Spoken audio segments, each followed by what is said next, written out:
there, Aquarius, Sun, Moon, and Rising. It's time to have a look and see just what is going on with your monthly astrological forecast for January 2022. And just a quick reminder for all of you out there, if you are watching this prior to December 15th, 2021, you might want to consider signing up for my special webinar. It's a 2-hour webinar all about the major astrological and energetic shifts of 2022. I'll be hosting that on Zoom at 5 p.m. Pacific, US and Canada.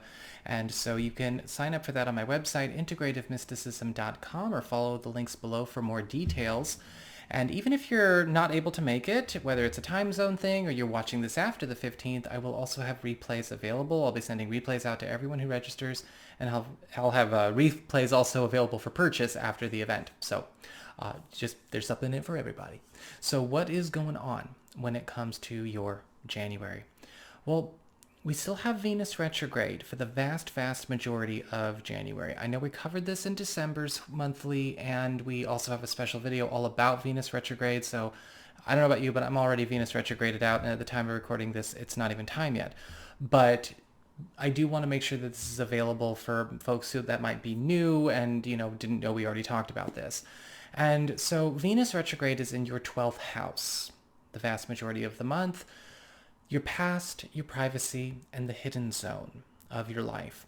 And Venus retrograde, as we said before, is going to be putting pressure on cracks that may already be there, not necessarily just to create drama, but to create an opportunity for rectification, resolution, and an alteration of your life's course by actually fleshing out more facets of what's been going on behind the scenes, whether it's in your past, in your life, things that may actually have been responsible for issues of volatility, insecurity, escapism, or instability in your life.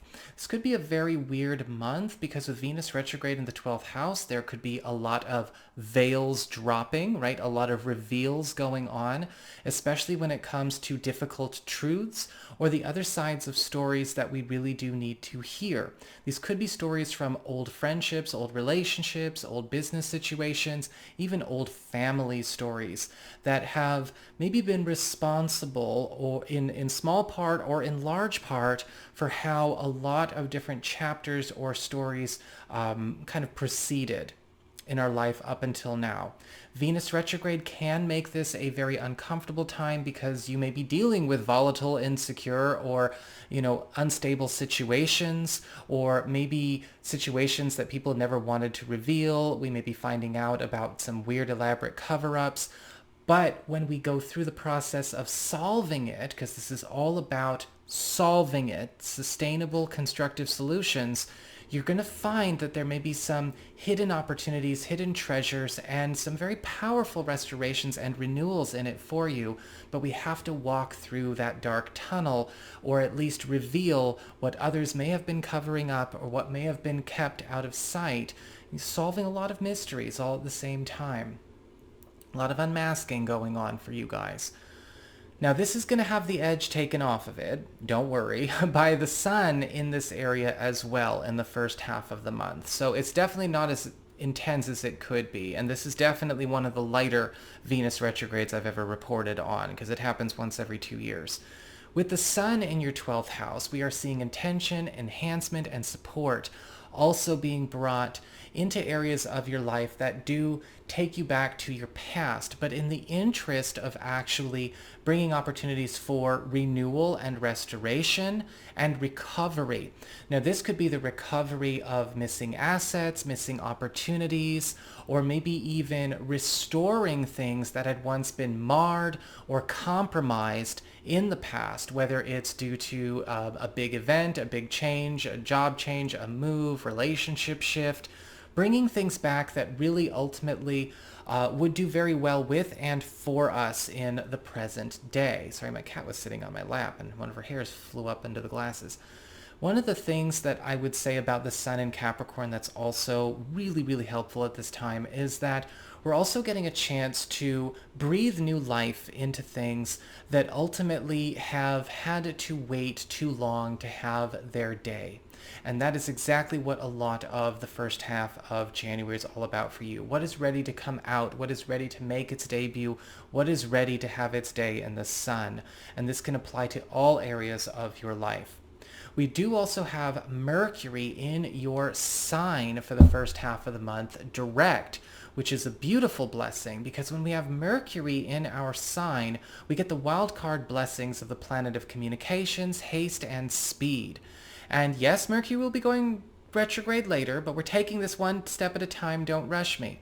And with Mercury direct the first 2 weeks of the month, you're getting a chance to speed up developments in all areas of your life where you may have actually found that things had actually been progressing a bit slowly, changes were not necessarily amounting very quickly the way you like. If you have big transactions or big initiatives that you are wanting to make a much bigger impression or dent in, Mercury is going to not only speed up the productivity, but also hasten the acquisition of the payoffs and payouts of those works. This is going to be an incredibly lucrative month for you because Mercury always helps us to bring in a lot of material resources, wealth, and abundance very, very quickly by opening up lines of communication to all kinds of different sources that are ready and raring to go. We also have Mars in Sagittarius this month in your 11th house of friendships and social networking.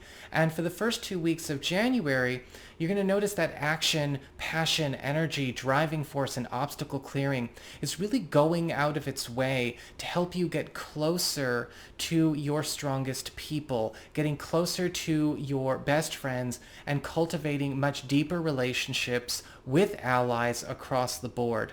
This is also one of those areas where Mars will have a lot of people showing up for you, when it comes to forming not only stronger fellowship and companionship senses, or opportunities, I should say, or experiences, but we're also seeing people providing you with a lot of new roads that you could take, whether they are new creative opportunities, new spiritual opportunities, new relationship opportunities, because with Mars in the 11th house, people show up with the hookup, much like they would with Mars in the 3rd house, and you're getting led and protected and taken care of at this time. This is, however, one of those times where you may find out who your friends are, because Mars is all about obstacle clearing and knocking down walls in order to bring the tightest bonds closer together to get stronger, but Mars is no friend of fair weather friendships, and so there could also be some tension this month around those that may not necessarily be true blue, whether we already know that or they're getting found out. We also have a new moon in the first half of the month on the 2nd of January, and this opens up a 2-week cycle, or I'm sorry, a 2-week window period between the 2nd and the 17th. And this is all about new cycles, new beginnings, and seed planting.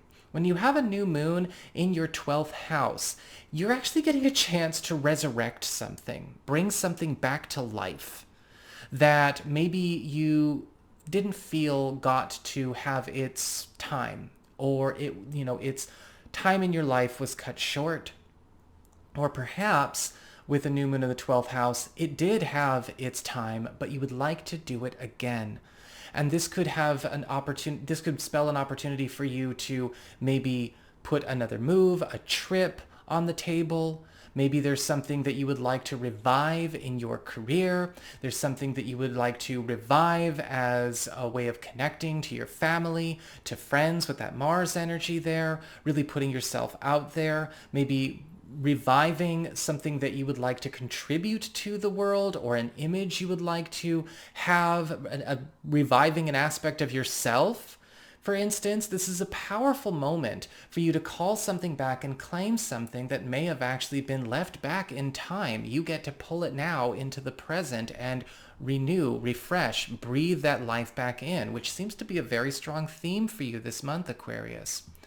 The second half of the month, the sun moves into your sign, where he will remain through the first half of February. And with the sun in your sign, we see that attention enhancement and support lifting you up. You are a magnet for all kinds of new opportunities that actually are being gifted to you. Yes, of course, we've got birthday energy, but also at the same time, that support and enhancement is transforming the very tools and the resources you have to be more effective, whether this has to do with your contacts, this has to do with maybe what you're working with in terms of your own quality of life at home, how you're handling things with your family, your physical health. You're seeing a lot of new accoutrements, updates, and upgrades come your way. In fact, you may also find that with the sun in your sign, not only are you also becoming a lot more popular, but a lot of things that you've already put out there for people are becoming more well known, getting better recognition, and you are making a completely new impression on the world around you. We also have Mars in your 12th house, the second half of the month. He actually moves into Capricorn, in week 3 of the month. And with Mars in Capricorn in the 12th house, we're focusing on clearing a lot of unfinished business and burdens from our past. Now, this could apply to all kinds of different scenarios, but that action, passion, driving force, and obstacle clearing is talking about letting you break free from something that you have maybe been carrying for a very, very long time, or something that was put upon you that you think you're supposed to hold on to that you don't have to. This can also be cleaning up your roots. There is a big feeling of a clearing of what you stand on and what you build your life on with Mars in the 12th house. And a lot of you Aquarian people may find that you're also doing a lot of clearing when it comes to things that even go back to your family or go back to your past. What have you inherited as a legacy in that respect, with stories passed down? However, with Mars in the 12th house, we're also knocking down walls again, especially when it comes to being able to retrieve the things from the past that maybe had once been taken off our plate or knocked off our table. Mars is helping us to put them back on. We also have that Mercury retrograde to talk about, and here we are. So Mercury retrograde is a bit funny this month, because on the 14th, Mercury turns retrograde in your sign, and will be in your sign from the 14th through the 25th. And then from the 25th through the beginning of February, Mercury is retrograde back in your 12th house, Capricorn. So from the 14th through the 25th, a lot of you Aquarian people are going to find that not only are you getting things back from your past, but you're getting a chance to get aspects of yourself back.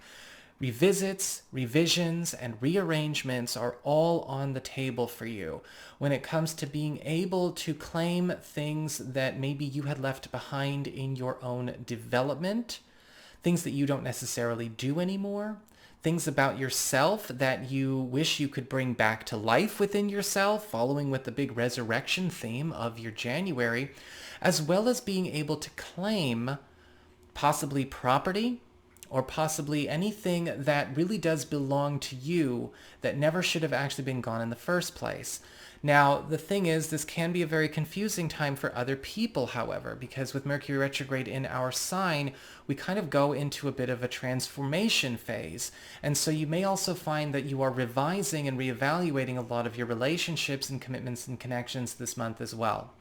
After the 25th, Mercury retrograde goes back into your 12th house, and we are opening up lines of communication with people from our past. And this could be a great time to reconnect with old friends, maybe reconnect with the loved ones that we have lost touch with, as well as even, yes, career and professional and creative opportunities that are still in our contact list or still available to us.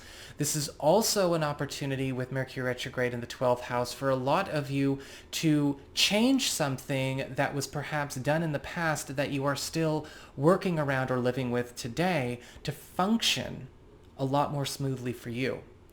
Finally, we have a full moon in Cancer in your 6th house of work, your reputation, your schedule, the teams you work on, and the communities that you serve, and this includes your client and customer base. With a full moon in the 6th house, we're talking about climaxes, transitions, and culminations that are going on here.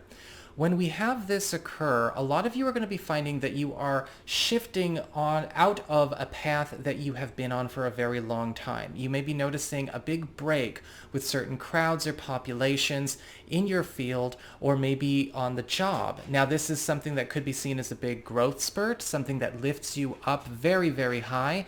And a lot of you are also going to find that this is clearing you of some kind of limitation on your upward mobility that you'll be able to cash in on later on in the year. So that is what I've got for you, Aquarian people. I hope you enjoyed it. If you did, don't forget to like, share, and subscribe. You know I appreciate it. And should you ever want to get a session with me, go on ahead to my website. It's integrativemysticism.com.